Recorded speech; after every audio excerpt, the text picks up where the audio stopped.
dari pasal 28 ayat 1 sampai dengan ayat yang ke-10. Ada 10 ayat yang akan dibacakan. Kita baca berganti-gantian. Kita baca berganti-gantian dengan atau bersama-sama. Pasal 28 mulai dari ayat 1 sampai dengan ayat 10. 1, 2, 3.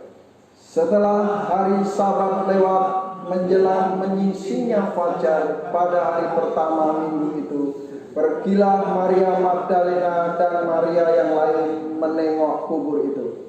Maka terjadilah gempa bumi yang hebat sebab seorang malaikat Tuhan turun dari langit dan datang ke batu itu dan menggulingkannya lalu duduk di atasnya. Wajahnya bagaikan kilat dan pakaiannya putih bagaikan salju. Dan penjaga-penjaga itu gentar ketakutan dan menjadi seperti orang-orang mati. Akan tetapi malaikat itu berkata kepada perempuan-perempuan itu, "Janganlah kamu takut, sebab aku tahu kamu mencari Yesus yang disalibkan itu. Ia tidak ada di sini, sebab ia telah bangkit, sama seperti yang telah dikatakannya. Mari, lihatlah tempat ia berbaring.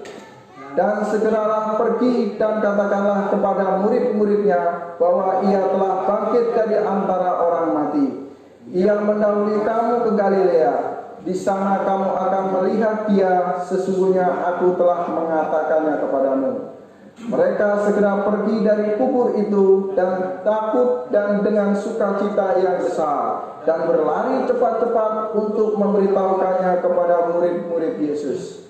Tiba-tiba Yesus berjumpa dengan mereka dan berkata, "Salam bagimu." Mereka mendekatinya dan memeluk kakinya serta menyembah dia. Maka kata Yesus kepada mereka, "Jangan takut, pergi dan katakanlah kepada saudara-saudaraku supaya mereka pergi ke Galilea, dan di sanalah mereka akan melihat aku." Kita akan berdoa. Bapa di surga, saat kami ingin merenungkan bersama-sama kebenaran firman Tuhan, kami selalu berdoa untuk jemaat-Mu, supaya senantiasa terus berkumpul untuk berjemaat. Dan biarlah dengan cara apapun Tuhan kami dapat melakukan ini. Dan hari ini kami bersama-sama ingin merenungkan kebenaran firman Tuhan. Pimpinlah kami semua Bapa. Dalam nama Tuhan Yesus Kristus kami berdoa. Amin. Ayat 20, pasal 28 ayat 6 sampai dan 7 saya akan ulangi membaca. Dan ia tidak ada di sini, sebab ia telah bangkit, sama seperti yang telah dikatakannya. Mari lihatlah tempat ia berbaring, dan segeralah pergi dan katakanlah kepada murid-muridnya bahwa ia telah bangkit dari antara orang mati. Ia mendahului kamu ke Galilea, di sana kamu akan melihat dia, sesungguhnya aku telah mengatakannya kepadamu. Bapak Ibu Saudara sekalian, satu ayat yang luar biasa bagi kita, yaitu perkataan ini. Ia tidak ada di sini sebab ia telah bangkit. Dan ini ayat yang begitu mengerikan. Kalau di hari Minggu ini serentak seluruh umat Tuhan berkata seperti ini, ya, membaca ayat ini, saya yakin seyakin-yakinnya iblis pasti tidak suka. Iblis pasti tidak suka. Iblis pasti tidak suka dengan perkataan ini. Ia telah bangkit. Yesus telah bangkit. Wah, luar biasa. Ketika saya berpikir tema apa yang paling cocok, saya lebih cocok memberi tema hari ini adalah Allah Yesus telah mati dan bangkit.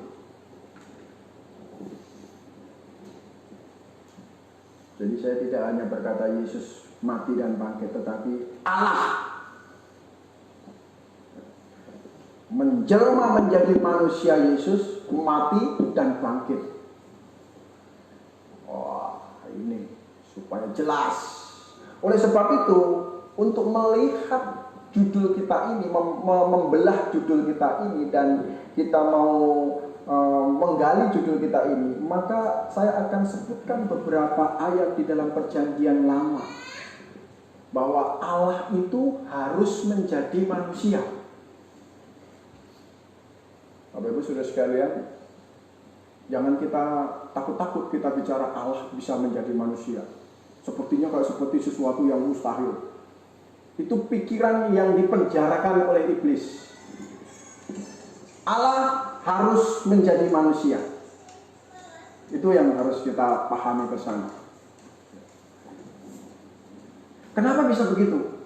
Karena dari sekian banyak nama julukan Allah itu, hanya satu super spesial yang bisa kita temukan di dalam Alkitab, yang kita tidak bisa temukan di dalam kitab manapun.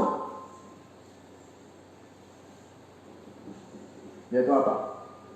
Allah penebus. Kalau Allah Maha Kasih, kitab lain banyak.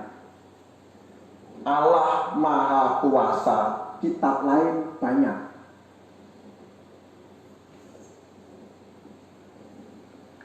Allah Maha Tahu, kitab lain banyak.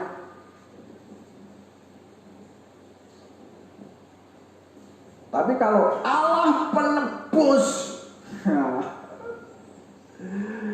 Bapak Ibu, kita hanya bisa temukan itu di mana?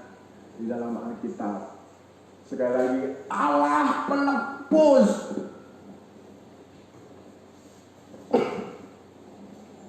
Kalau dikatakan penebus, nebus pakai apa? Menebus dengan apa? Menebus dengan nyawa.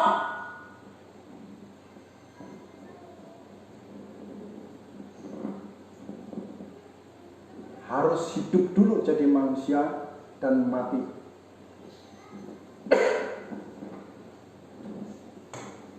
Baru turun ke alam maut.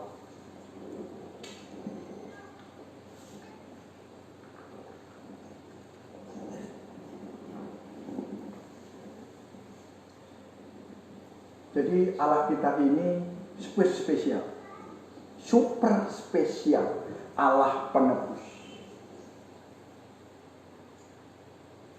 Yesaya 63 ayat 16. Siapakah nama Allah kita? Sudah dari sejak zaman dulu kala disebut sebagai penebus kami. Siapa namanya Allah kita ini? Allah kita itu namanya penebus kami. Artinya itu satu nama, satu julukan untuk Allah kita. Saya yakin orang tua masing-masing kasih nama itu mau supaya namanya itu sesuai dengan anaknya. Kalau namanya Teguh, ya harus anaknya itu maunya, bapaknya itu maunya, atau maunya keluarga itu, maunya orang tua itu, anaknya itu Teguh. Teguh apa? Misalnya Teguh ini, Teguh itu misalnya. Dan di Yesaya pasal 63 ayat 16, Allah kita itu adalah penebus kami.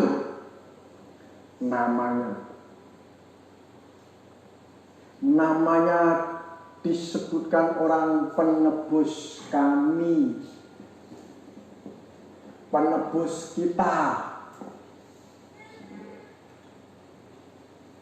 penebus. Dan ini yang akan kita gali. Ini yang kita baca di Perjanjian Lama, bukan di Perjanjian Baru.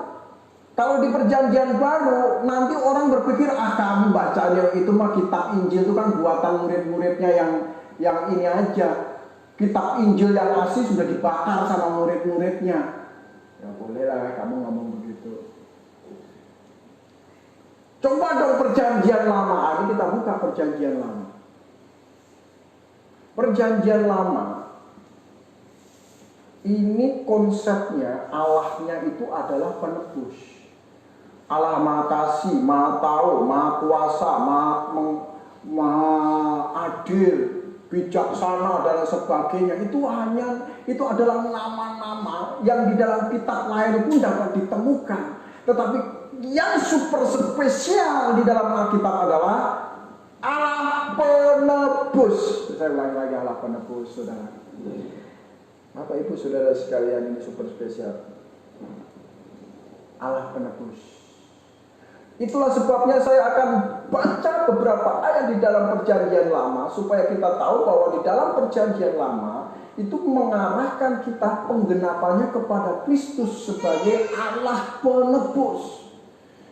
Menggenapkan kepada Yesus yang adalah Allah penebus. Oleh sebab itu, untuk berbicara tentang bangkitnya Yesus, itu kita harus urut. Karena apa? Ada satu bapak di Facebook bicara, katanya di YouTube ya, tolong katanya carikan ayat di perjanjian lama tentang kebangkitan Yesus, ayatnya mana? Kalau Yesus itu bangkit dari antara orang itu, nanti mau dikasih BNI. Nanti saya jawab. Sebelum sampai ke sana, saya mau tekankan bahwa Allah harus menjadi manusia. Kalau gitu Allah bisa mati, bisa sakit. Kalau sekarang hidup, Allah kalau jadi manusia bisa sakit corona katanya. Aduh, jangan aneh-aneh. Saya belum pernah dengar Tuhan Yesus sakit kusta. Saya belum pernah Tuhan Yesus kena sakit sampar. Jadi jangan aneh-aneh. Mau melawan Tuhan itu jangan dengan cara-cara yang aneh-aneh dan tidak masuk akal. Allah bisa jadi manusia dan Allah harus menjadi manusia.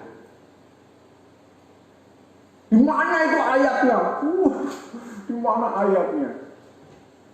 Pertama, nama Allah kita ini sudah penebus kami. Itu pertama. Sudah namanya saja, kita sudah tahu mau konsepnya akan seperti apa. Jalan ceritanya akan seperti apa ini. Allah akan mau seperti apa, karena penebus. Kita tahu Allah itu tidak akan mencela-mencela punya. Dari namanya saja rela disebutkan sebagai penebus kami. Itu artinya actionnya itu akan menebus. Dengan cara apa? Dengan cara dirinya sendiri menjadi manusia. Itu harus begitu. Waduh, di mana ayatnya?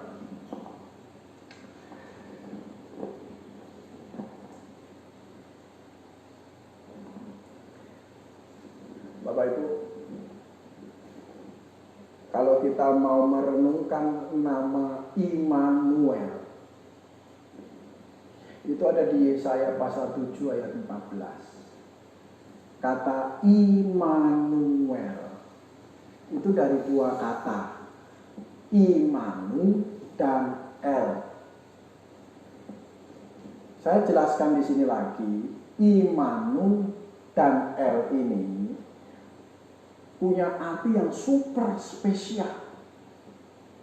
Makanya dari kitab Perjanjian Lama dan Perjanjian Baru, saya belum pernah melihat ada seorang anak yang namanya Immanuel. Sekarang banyak bengkel motor aja, bengkel motor Immanuel. Rumah sakit aja namanya Immanuel. Oke, itu nama yang bagus. Tetapi dari Perjanjian Lama sampai kelahiran Yesus, tidak ada satu orang pun yang bernama Immanuel. Sebab apa? Sebab dari arti namanya, orang Yahudi sendiri tahu itu artinya apa. Jadi Imanu itu artinya Allah, Imanu itu artinya ada bersama-sama. Sementara El itu artinya Allah. Jadi Allah ada bersama-sama manusia. Di mana? Di hati. Bukan di hati maksudnya. Bukan seperti itu. Allahnya di surga, manusianya di dunia. Jadi Allah menyertai seperti doa seorang ibu. Saya di Bandar Lampung, ibu saya di Jakarta. Doaku menyertaimu, nah, bukan kata itu yang disebutkan artinya. Seperti menyertai seperti ini. Dalam bahasa Ibrani menyertai seperti ini, itu artinya lebih luas. Itu disebutkan dengan kata et. Tetapi kalau Imanu, itu contoh yang ada di dalam beberapa ayat di dalam Perjanjian Lama. Ini contoh, di mana kesediaan bahan makanan kita ini, seorang ibu menjawab, unta ada pada kami, makanan ternak ada pada kami. Begitu dilihat di gudang, ada banyak makanan dan rumput. Banyak makanan dan rumput. Feedback kalau begitu. Nah, kata Immanuel ini maksudnya seperti itu. Ya. Immanuel itu sama seperti rumput yang ada di gudang itu. Jadi El itu Tuhan, itu sama seperti keberadaan manusia yang ada di sebelah kita. Begitu. Itu Immanuel. Jadi Immanuel itu artinya Allah bisa makan bareng sama kita. Allah bisa disentuh oleh kita. Allah bisa didengar suaranya, bisa dipotret, dipoto, diselfie sama-sama kita. Begitu maksudnya kata Immanuel ini. Dan itu tergenapi oleh nama Yesus, kelahiran Yesus. Itulah sebabnya di dalam kelahiran Yesus Kristus dinamakan anak itu Immanuel. Sepanjang sejarah sampai hari itu tidak pernah ada nama yang disebutkan Immanuel selain Yesus. Sebab apa? Arti Immanuel itu sendiri artinya ada sama-sama. Ada sama-sama. Ini ada sama-sama. Ini ada sama-sama. Bapak Ibu semuanya ada sama-sama saya. Itu Immanuel. Kelihatan mukanya seperti apa? Itu Immanuel. Terlihat. Itu Immanuel namanya. Nah, kalau Allah bersama kita, itu Immanuel. Artinya apa? Allah sudah lahir jadi manusia. Manusia itu adalah Yesus Kristus. Jadi di mana ayatnya Allah jadi manusia? Di mana ayatnya Allah jadi manusia? Immanuel. Itu Allah menjadi manusia. Bayinya bisa didengar suaranya. Tiga persembahan, 3 macam persembahan diberikan oleh orang-orang Majus. Kepada siapa? Kepada bayi Allah. Allah yang berwujud bayi. Aneh semua bilang, aduh Allah kok berwujud bayi. Jangan katakan itu aneh. Itu Allah yang menjadi manusia.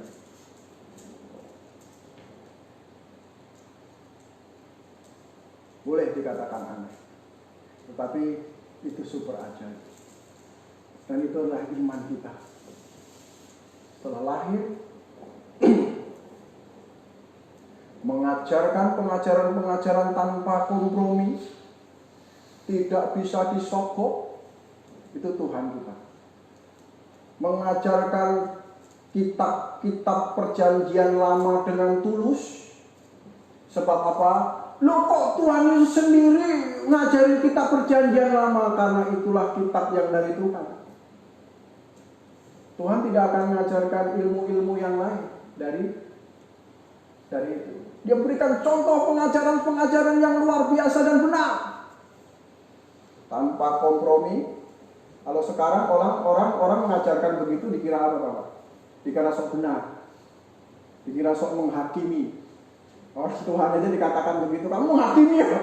Apalagi kita mau mengajarkan seperti gitu, waduh, bisa tidak banyak teman. Itulah dibutuhkan orang-orang yang tidak penakut. Nah Bapak Ibu, kemudian Tuhan Yesus mati dan bangkit. Tuhan Yesus mati saja, sudah lahirnya diserang, matinya juga diserang. Wah, Isa itu nggak mati itu ya, Isa lain lagi. Yesus Kristus itu lahir di kota Bethlehem, bukan lahir di bawah pohon. Dan Yesus Kristus itu mati di salib, bukan digantikan orang.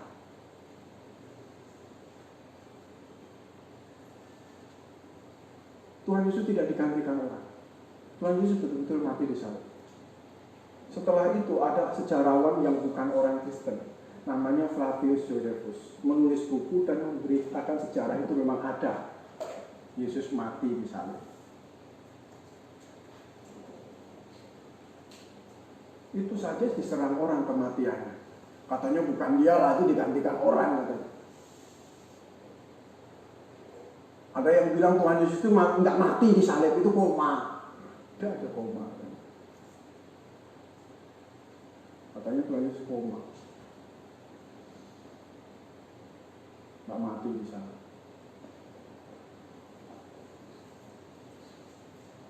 Begitu dikubur, kuburannya kan digelundung batu, dijaga tentara. Katanya tentaranya itu disirep sama anak muda yang lagi duduk di atas batu.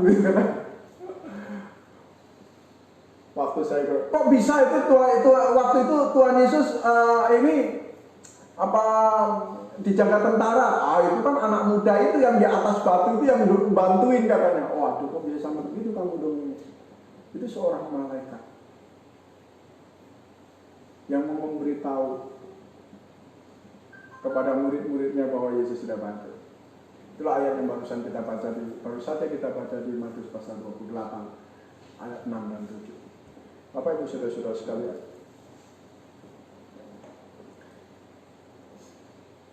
lalu di mana nubuatan di perjanjian lama tentang kebangkitan penebus kita? Ini diklaim oleh banyak orang-orang seberang bahwa orang Kristen tidak bisa jawab katanya. Mana ayat Alkitab nubuatan di perjanjian lama tentang kebangkitan? Bahkan ada yang menawarkan dikasih BMW. Hurufnya aja, mau mobilnya juga nggak tahu saya. Kalau hurufnya aja BMW ya. Kalau mau mobilnya mungkin gimana gitu ya. Coba kita lihat ayat pasal 19.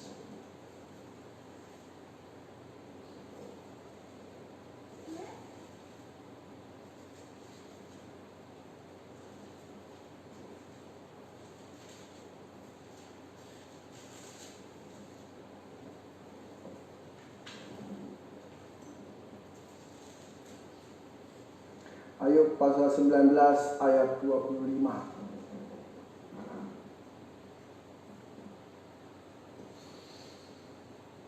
Tetapi aku tahu penebusku hidup dan akhirnya ia akan bangkit di atas tebu.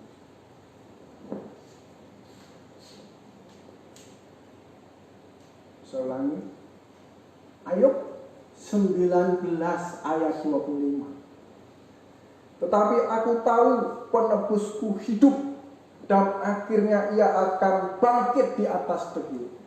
Saudara sekalian, saya pernah diskusi ini dengan beberapa orang yang meragukan nubuatan kebangkitan Yesus di perjanjian lama. Baik orang-orang dari golongan Yudais dan beberapa orang saudara-saudara kita di luar Kristen. Saya tunjukkan ayat ini. Ayub 19 ayat 25. Tetapi aku tahu penebusku hidup, dan akhirnya ia akan bangkit di atas debu. Ini untuk siapa? Untuk temannya Ayub? Atau untuk Ayub sendiri? Penebus ini? Enggak mungkin. Atau untuk teman-temannya Ayub? Kata penebus ini? Kan tidak mungkin. Atau untuk istrinya? Wah, tidak mungkin juga. Lalu siapa yang dimaksudkan oleh Ayub? Tetapi aku tahu penebusku hidup, dan akhirnya ia akan bangkit di atas debu.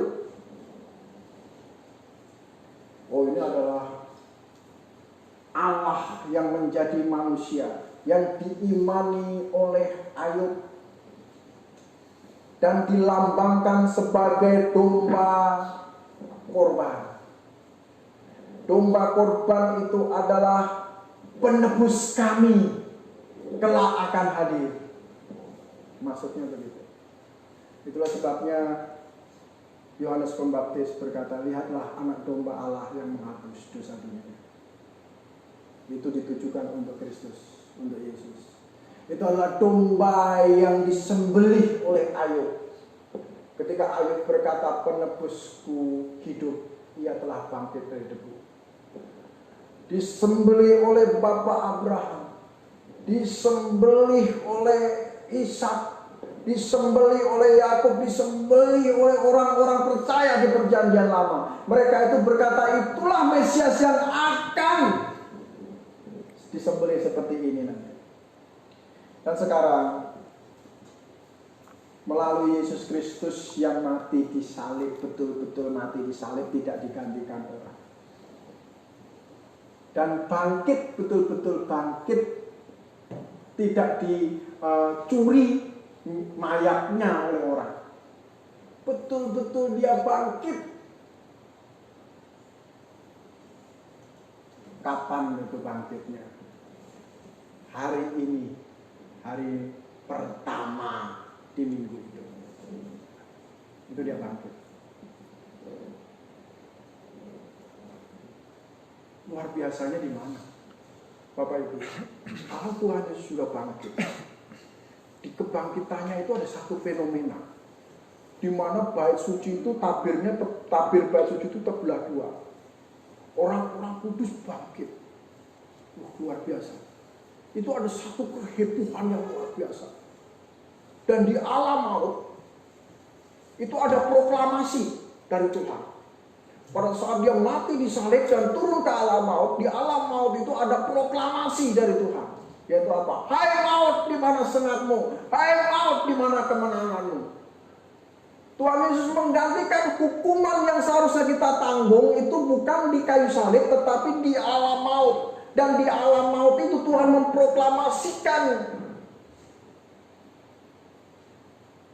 hai maut, di mana sengatmu? Hai maut, di mana kemenanganmu? Sehingga ketika dia bangkit, katanya di dalam kitab Efesus, dia membawa tawanan-tawanan. Artinya apa? Artinya siapapun yang percaya kepada kematian dan kebangkitan Yesus, dosa-dosanya sudah diluputkan dari alam maut. Saya ini orang berdosa, harusnya masuk ke sana. Tetapi oleh karena penebusan Kristus, maka saya tidak masuk lagi ke alam maut, Hades itu, neraka itu. Saya akan dilewatkan dari situ dan akan masuk ke surga. Bukan karena kita suci, bukan karena kita super baik, tetapi karena dosa-dosa kita sudah ditebus oleh Tuhan. Oh, itulah luar biasa. Dan itulah Allah kita yang super baik. Orang Kristen itu tidak boleh takut-takut.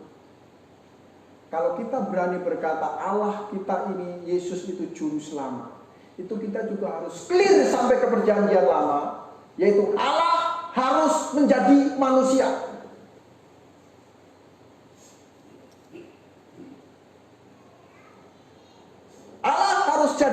manusia, setelah menjadi manusia, Yesus Kristus menebus dosa manusia dengan mati di kayu salib dan turun ke alam maut untuk menggantikan hukuman dosa yang seharusnya kita tanggung.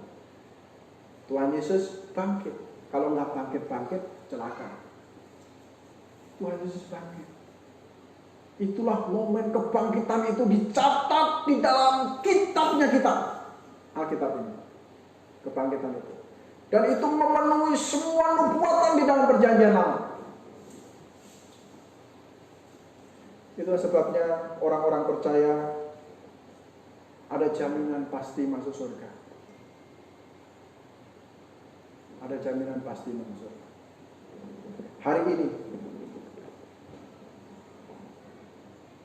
Hari ini kita perlu merenung. Ini adalah hari Minggu. Hari Minggu ini hari kebangkitan Tuhan. Kita usahakan semaksimal mungkin berkumpul. Seandainya berkumpul dengan berjemaat secara besar-besaran tidak bisa. Berkumpullah bersama keluarga. Karena 2 orang, 3 orang berkumpul, itu berjemaat juga namanya.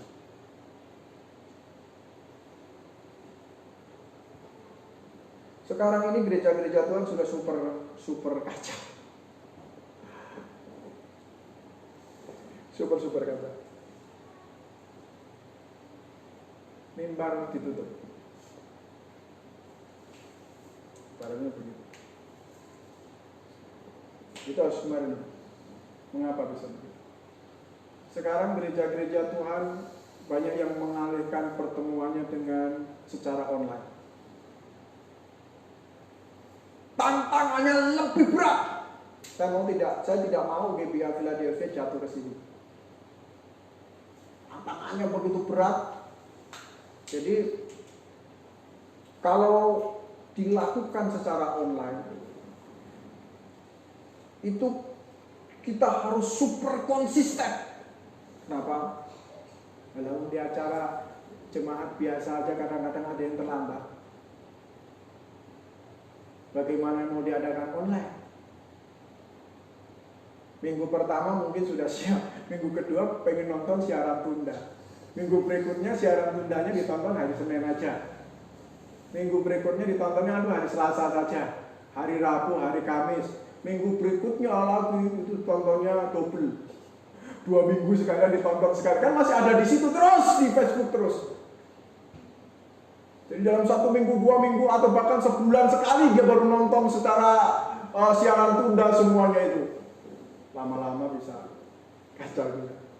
Puji Tuhan, banyak sekali aplikasi-aplikasi sekarang yang bisa menghadirkan secara secara online, dan bisa kita lihat sama-sama beberapa muka-muka jemaat kita sudah bisa lihat satu-satu nih, ada siapa nih.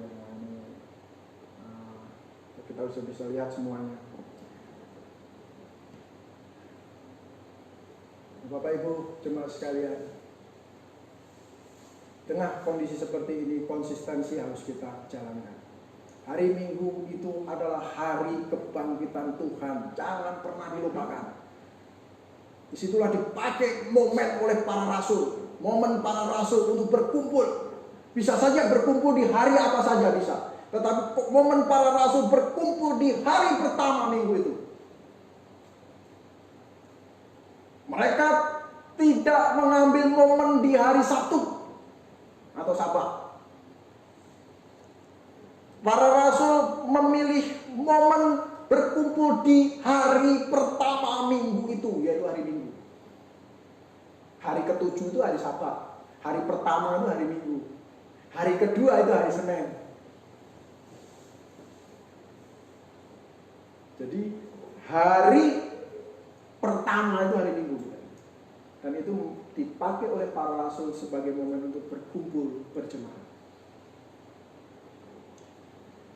Bapak Ibu, apa yang harus kita renungkan hari ini. Perenungan pertama, Yesus itu bangkit, itu menandakan bahwa Yesus itu adalah Allah yang menjadi manusia, menebus dosa-dosa manusia. Dan sekarang manusia harus mengambil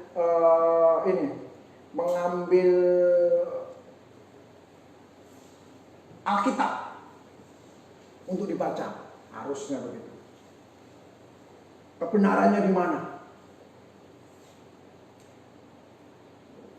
Jangan menolak orang memberitakan Injil. Orang yang mendengar Injil tidak pernah jahat. Sikap orang-orang sekarang seharusnya siapapun yang memberitakan Injil diterima saja, jangan ditolak. Karena di situ ada Injil atau berita di mana Allah sudah menjadi manusia dan menebus dosa umat manusia. Hasilnya apa? Hasilnya kita pasti masuk surga. Karena apa? Karena hukuman dosa yang seharusnya kita tanggung ditanggung oleh Yesus. Itu yang pertama. Yang kedua, Tuhan itu nanti akan datang menjemput orang-orang percaya. Dan ini waktunya sudah dekat. Waktunya sudah dekat. Di mana dekatnya? Dekatnya kalau banyak fenomena-fenomena ajaib yang dibuat oleh iblis.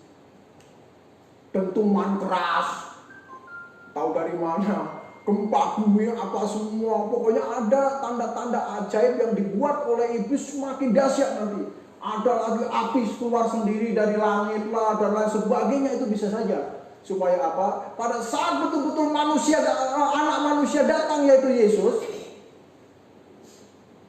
itu mereka sudah biasa. Biasa itu bunyi apa sih? Begitu saya pernah dengar juga lewat begitu saja. Besok-besoknya orang-orang percaya, orang-orang yang sudah lahir baru sudah nggak ada semua. Juga mungkin kalau kondisinya seperti ini, Tuhan Yesus datang, orang-orang percaya diangkat. Mungkin juga tidak terlalu heboh, kenapa? Karena masing-masing di rumah. Satu keluarga sudah lahir baru semua. Keluarga itu tiba-tiba hilang, tetangganya mana tahu. Kira-kira begitu sekarang. Kalau dulu pengangkatan itu sepertinya waduh heboh banget, susah banget. Nanti tetangga saya tahu kalau lagi nyetir mobil, kira-kira mobil nabrak sendiri. Sekarang nabrak tiang listrik, orang mobil di jalanan nggak ada, jarang, karena COVID-19 itu. Terus tiba-tiba keluarga saya sudah diangkat, kita semua sudah diangkat Tuhan, tetangga saya tahu, enggak. Pikirnya tetangga saya mungkin mengungsi kemana. Itu Pak Firman lagi mengungsi karena virus COVID-19. Padahal kita sudah diangkat. Bisa saja. Sekarang ini sudah dekat sekali. Dan apa yang diperintahkan Tuhan jangan kita langgar. Sebisa mungkin kita terapkan. Pak, sekarang saya nggak bisa. Mereka bilang apa itu? Ibadah raya. Apalagi ibadah raya? Ibadah besar-besaran katanya. Bukan ibadah, kebaktian, berjemaah. Sudah satukan keluarga kamu di situ, 1-2 orang, 2 orang, 3 orang di situ, kumpulkan anak istri di situ. Tetap lakukan itu di hari Minggu. Kalau komitmen berjemaatnya hari jam 10, jangan dilanggar di jam 10. Lakukan. Kumpulkan anak-anak di jam itu. Sampai kapan? Sampai Tuhan datang yang sudah semakin dekat. Puji Tuhan, sekarang hamba-hamba Tuhan harusnya merenung di saat-saat seperti ini. Yaitu apa? Kemampuan seorang hamba Tuhan itu dia boleh orang-orang yang munafik. Dia harus betul-betul keluarga yang melayani Tuhan. Istrinya siap melayani Tuhan. Anak-anaknya dididik untuk melayani Tuhan. Karena yang hamba Tuhan itu bukan bapaknya saja, tapi istrinya juga harus hamba Tuhan. Anak-anaknya juga harus hamba Tuhan. Kalau kondisi begini, mau nyanyi, mau memuji Tuhan secara online misalnya, siapa yang mau puji Tuhan? Siapa yang mau memainkan musiknya dan lain sebagainya? kalau bukan anaknya, kalau bukan istrinya. Oh, ternyata ini persiapannya harus matang. Tuhan siapkan semuanya. Nah, Bapak Ibu, yang terakhir kembali, jangan tinggalkan pertemuan jemaat. Ini harus saya katakan. Wah, bagaimana kondisi begini? Kumpulkan anak istri. Komitmen berjemaat di jam berapa? Jam 10. Kumpulkan emosi. Duduk di situ. Mukanya jangan dibikin kusut-kusut. Mandi. Pagi-pagi harus sudah mandi. Jangan kucel-kucel itu langsung online. Baru bangun ikut online. Dikira Tuhan nggak tahu. Kalau saya sih nggak tahu gitu ya. Kalau saya tidak tahu. Tapi Tuhan tahu. Bagaimana kita menghadapi hari Minggu dengan super spesial, kondisi apapun. Puji Tuhan, GBA Philadelphia saat ini masih lanjut berjemaat. Karena kita sudah terbiasa berjemaat sedikit. Dan menghimbau untuk jemaat-jemaat supaya konsisten duduk di hari Minggu jam 10. Dengan muka yang rapi. Kalau bisa yang laki-laki pakai jas, pakai dasi. Sekalipun di rumah saja. Kita lihat orang seberang. Subuh-subuh mereka sudah ganteng. Sekarang kita pun begitu. Lebih lagi kita pakai dasi. Wah, gagah di hari ini. Mari kita berdoa. Bapa di surga, terima kasih. Kami sudah merenung kebenaran firman Tuhan. Pimpin kami untuk kami semakin mengerti dan memahami kebenaran firman. Dan apa yang terjadi hari ini Tuhan, semakin kami mempertebal iman kami, memperkuat iman kami. Dan hari ini adalah momen Yesus menandakan titik kepercayaan kami sebagai Yesus sebagai Tuhan dan Juru Selamat kami. Yesus sebagai Allah dan Juru Selamat kami. Terima kasih Bapak untuk Injil yang sudah kami aminkan dalam hidup kami. Sehingga kami menjadi anak-anak Tuhan. Menjadi saksi-saksi Tuhan. Terima kasih di dalam nama Tuhan Yesus Kristus kami berdoa. Amin.